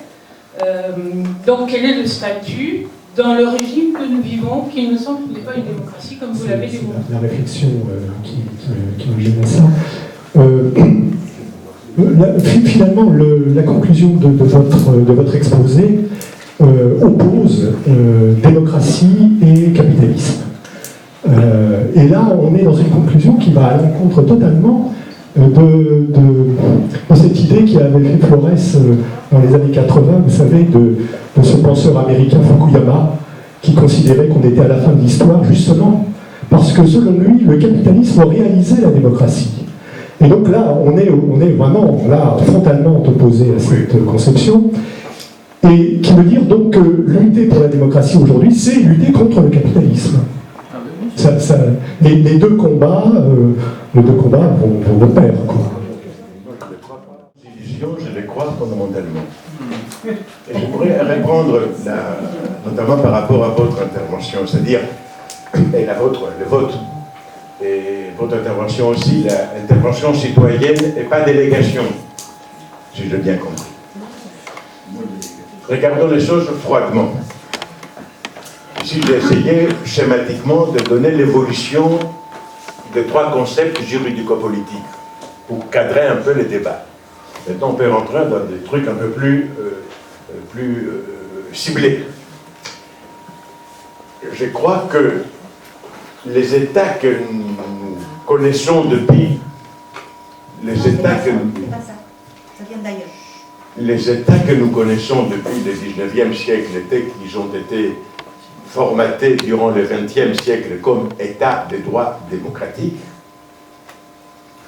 indépendamment même de la crise que nous traversons et l'état d'exception que nous avons évoqué. Moi, je les qualifierais de façon tout à fait rigoureuse comme étant des États de droit oligarchiques. Et cette définition des États de droit démocratique, au sens de la démocratie représentative, attendez, élection, délégation, cette définition des systèmes représentatifs comme étant des oligarchiques C'est pas nouveau. C'est pas nouveau.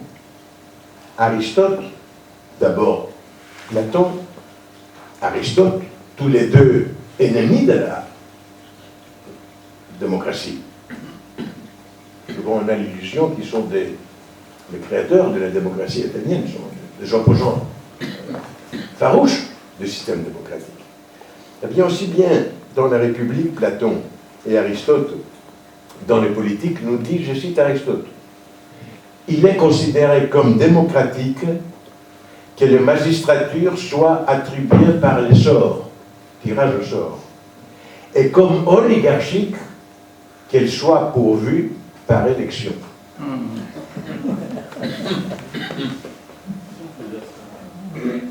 IVe siècle avant Jésus-Christ. Hein. Les systèmes démocratiques sont des systèmes justement où il n'y a pas de délégation. C'est Aristote et Platon qui décrivent, mais pour dénigrer la démocratie. Ils gouvernent ceux qui n'ont pas de titre à gouverner dans la démocratie. Parce que le tirage au sort, c'est ça précisément. Le tirage au sort, c'est quelqu'un qui n'a pas de titre autre que le fait qu'il a été. Et donc, façon de penser pour les démocrates de la Grèce, on disait qui avait assumé telle magistrature, il y a des gens qui levaient la main et d'autres qui ne levaient pas la main. On prenait ceux qui refusaient d'assumer. Donc, nous sommes dans des États démocratiques, des droits, États de droit démocratiques, oligarchiques, mais qui s'auto-légitiment par une reconnaissance formelle de la souveraineté populaire et des droits fondamentaux. Voilà la définition des États actuels. Ce sont des États de droit oligarchiques, fonctionnant sur les élections, la représentation. Or, la démocratie n'a rien à voir avec ça.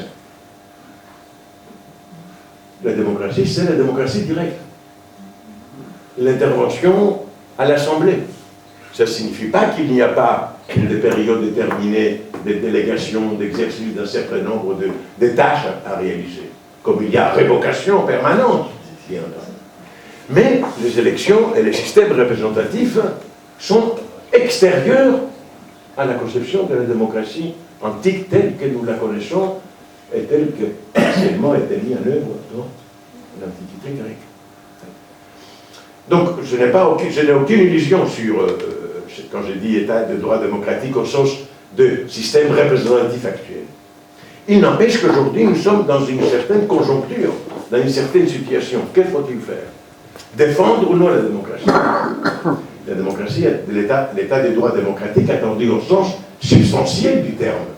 J'ai expliqué très bien tout à l'heure que dans la conception substantielle de l'État de droit, on adjoint à l'État de droit formel un ensemble des droits fondamentaux, y compris les droits de la 3e et de la 4e génération, c'est-à-dire les droits économiques, sociaux et culturels. Droit à la santé, droit à l'éducation, droit au travail. Ceux-ci sont intégrés dans l'état de droit substantiel. Je pense que ces droits aujourd'hui sont plus que menacés. Enfin, on est en train vraiment de... Et donc, défendre ces droits, même dans le cadre de cette foutue démocratie représentative, est nécessaire. Vous voyez ce que je veux dire? Ceci dit, comment aborder l'obligation, pas l'obligation, le fait d'aller voter, alors que nous les inviter pour aller voter. Là, je pense, s'il y a quelque chose d'excellent dans les initiatives comme la vôtre, Université de l'ouvrier catalan, c'est vraiment ça. Travailleur. Du travailleur. Qu'est-ce que je dis? Ouvrier. Ah bon, du travailleur. Donc, s'il y a quelque chose de fondamental dans ce type d'initiative, c'est qu'on crée des lieux dans lesquels tout cela, on peut le discuter collectivement. C'est secouer, c'est souder mutuellement, chercher des candidats possibles, intervenir peu importe. Je pense que s'il y a quelque chose de formidable dans ces initiatives que vous prenez, c'est précisément ça. Créer ces lieux, ces îles de résistance et de réflexion. Et on n'est pas seul. Partout, ça se passe aujourd'hui, des choses comme ça. Et en Belgique, on a fait un collectif et nous avons porté devant la Cour constitutionnelle belge le côté non constitutionnel du traité de stabilité européenne. On a été débouté par la Cour. Mais on a fait un collectif avec des collègues, aussi bien du côté des universités que du côté des syndicats socialistes et socio-chrétiens. Et on a porté à la Cour constitutionnelle une requête pour annulation du traité européen, comme étant anticonstitutionnel. Tout ce qui est sans piété, c'est ce qui est propre quand même de la souveraineté, c'est-à-dire la définition du budget. On a été débité, mais avec le truc, il faut quand même que la Cour sera désormais, la Cour constitutionnelle, plus regardante sur ce type de questions, etc. Donc je veux dire, il y a plein d'initiatives. Je pense que ce qui manque, mais je crois que ça on ne peut pas les créer artificiellement, c'est comment tout cela, à un moment donné, prendra...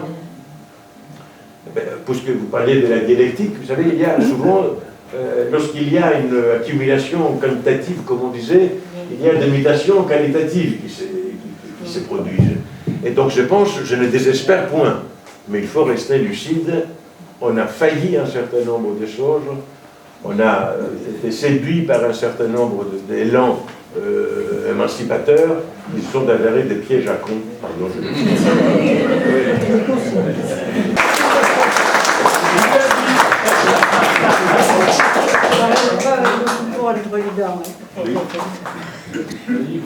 On va remercier chaleureusement Yanis.